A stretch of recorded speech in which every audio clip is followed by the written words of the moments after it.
আসসালামু আলাইকুম সবাইকে, আমি টিয়ার সামান। আজকে আমরা যেটা নিয়ে কথা বলবো সেটা হচ্ছে এমন দুটো শব্দ যে শব্দগুলো দেখলে সবার আগে স্টুডেন্ট হচ্ছে ভয় পায় যে হায় হায় এটা এখন কি হবে আমাদের। শব্দ দুইটা কি? একটা হচ্ছে finite, non finite. Finite non finite বলার সাথে সাথে তাদের না বিশ্বাস উঠে যায়। তারা সবার আগে মনে করার চেষ্টা করে স্কুলে কি যেন পড়ে আসছিলাম।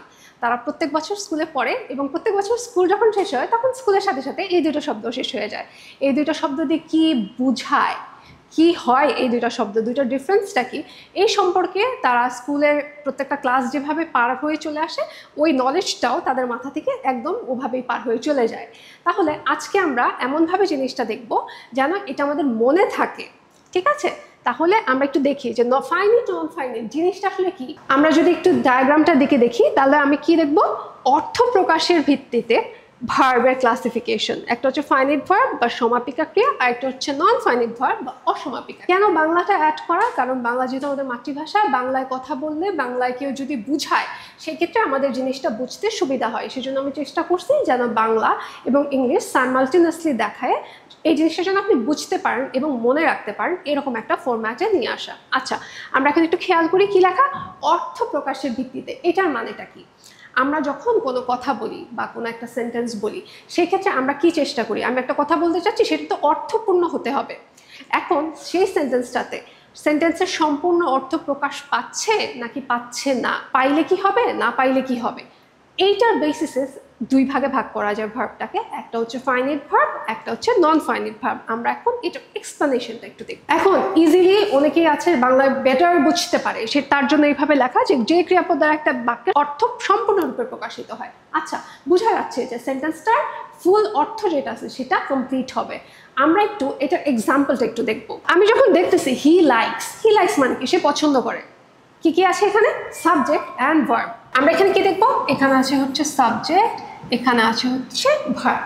এখন আপনি একটু জিজ্ঞেস করেন যে আপনি এটা দিয়ে বুঝতেছেন কিনা। সে পছন্দ করে, ঠিক আছে, ফাইন, পছন্দ করে, পছন্দ করতেই পারে। কি পছন্দ করে সেটার উত্তর নাই, এটা একটা ডিফারেন্ট ডিসকাশন। তখন সেটা আমাদের ট্রানজিটিভ ইনট্রানজিটিভ ভার্বের মধ্যে আসবে, কারণ এটা একটা অবজেক্ট। আদার দেন অবজেক্ট যদি শুধুমাত্র একটা সাবজেক্ট এবং একটা ভার্ব দিয়ে সেন্টেন্স ফুল হয়, কমপ্লিট হয়, একটা কমপ্লিট অর্থ প্রকাশ করতে পারে, তাহলে সেই ভার্বটা 100% ফাইনিট ভার্ব হবে। এই ভার্বটা কি হবে? Finite verb. আরেকটু এক্সপ্লেনেশনে আমরা যাব এখনই। একটু খেয়াল করে দেখেন, হি লাইকস টু ইট, এই পোর্শনটুকু এক্সট্রা। এই পোর্শনটুকু কি হবে? এক্সট্রা। আমি যদি এতটুকু বাদও দিয়ে দিই, স্টিল এই দুটো শব্দ দিয়ে সেন্টেন্সের সম্পূর্ণ অর্থ প্রকাশ পায়। এইটুকু এক্সট্রা ইনফরমেশন দিলেও কারেক্ট হবে, না দিলেও কারেক্ট হবে। সো ফাইনিট ভার্ব হচ্ছে এটা। সেকেন্ড জিনিস, নন ফাইনিট ভার্ব বা অসমাপিকা ক্রিয়া। ওই যে আগেরটাতে যদি সেন্টেন্সের সম্পূর্ণ অর্থ প্রকাশ পায়, তাহলে অসমাপিকা ক্রিয়াতে কি হবে? সেন্টেন্সের সম্পূর্ণ অর্থ প্রকাশ পাবে না। আচ্ছা, আমরা একটু খেয়াল করি, হি টু ইট।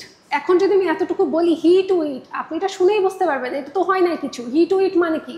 সে কি ইট করতে পছন্দ করে, করে না, কি করবে আসলে, জিনিসটা কিন্তু কমপ্লিট না। আপনি যখন টু ইট দেখাচ্ছেন এতটুকু তো ভার্ব আছে, কিন্তু এই জিনিসটা কিন্তু কমপ্লিট না।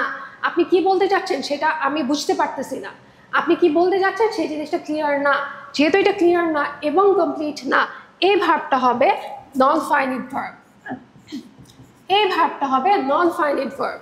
এবার যদি আরো ইজি টিপস আপনাদের দরকার হয় যে এক্সাম হলে আপনারা একটা শব্দ দেখে বুঝবেন কিভাবে, এটাতে আমাদের কারেক্ট যে সেন্টেন্সটা ছিল সেটা চলে আসো, হি লাইকস টু ইট। সেটা তো আমরা আগের পোর্শন যেটা আছে সেটাতে দেখে এসেছি। কি বলছে এটা? ম্যাজিক্যাল টিপস বলছে পৃথিবীর সব ভার্বই সাধারণত ফাইনিট ভার্ব, শুধুমাত্র দুইটা ক্ষেত্রে নন ফাইনিট হয়ে যায়। সেই দুইটা ক্ষেত্রে কি কি? একটা হচ্ছে টু প্লাস ভার্ব। প্রথম যেখানে ছিল আগেরটাতে যাই, শুধু টু প্লাস ভার্ব যখন হবে এটা নন ফাইনিট হবে, ঠিক আছে?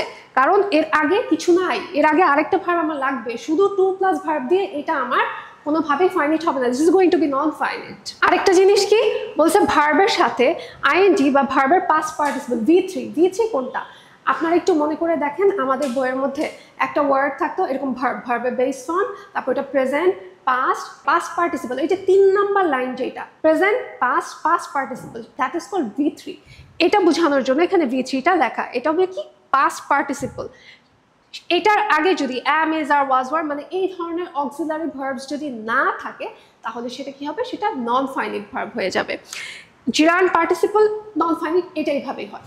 আরেকটা জিনিস, যে জিনিসটা সব থেকে বেশি ইম্পর্টেন্ট, শুধু একটা লাইনে আপনাকে মনে রাখতে হবে, যদি সাবজেক্ট অনুসারে ভার্ব চেঞ্জ হয় সেটা ফাইনাইট ভার্ব, আর যদি সাবজেক্ট অনুসারে ভার্ব চেঞ্জ না হয় তাহলে সেটা নন ফাইনাইট ভার্ব। যদি আপনাকে একটা সেন্টেন্সে মনে রাখতে হয়, একটা সেন্টেন্স কি, যদি সাবজেক্ট অনুসারে ভার্ব চেঞ্জ হয়, যে ভার্বটা চেঞ্জ হবে সেই ভার্বটা হবে ফাইনাইট ভার্ব, আর যেটা চেঞ্জ হবে না সেটা হবে নন ফাইনাইট ভার্ব। এটা আমরা একটু দেখব কিভাবে। আমি যদি বলি যে হি লাইকস টু ইট, এখানে আপনারা একটু দেখবেন সাবজেক্ট এখানে কি, হি, সে কিসে আছে, সে এখন আছে থার্ড পারসন সিঙ্গুলার নাম্বারে। এখন আমি সাবজেক্টটা চেঞ্জ করে দিব, আমি যদি সাবজেক্টটা চেঞ্জ করে আই লিখে দিই, সাথে সাথে এই ভার্বটা চেঞ্জ হয়ে যাবে। You can not write likes, I likes হয় না, আই লাইক লিখতে হবে।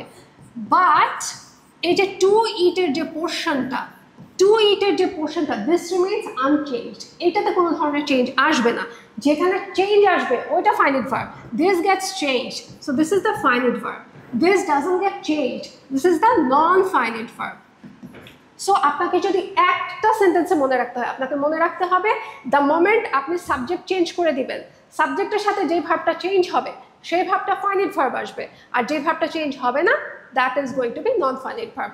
আশা করি আজকের পর আর ফাইনাইট নন ফাইনাইট ভার্ব নিয়ে আপনাদের মনের মধ্যে আর কোনো ধরনের কোনো উৎকণ্ঠা, টেনশন এই ধরনের কিছু কাজ করবে না, এবং আপনারা যখন লিখবেন কোনো কিছু তখন সেক্ষেত্রে আপনাদের ভার্বের যে ফরমেশনটা সেই জিনিসটা কারেক্ট হবে। Thank you.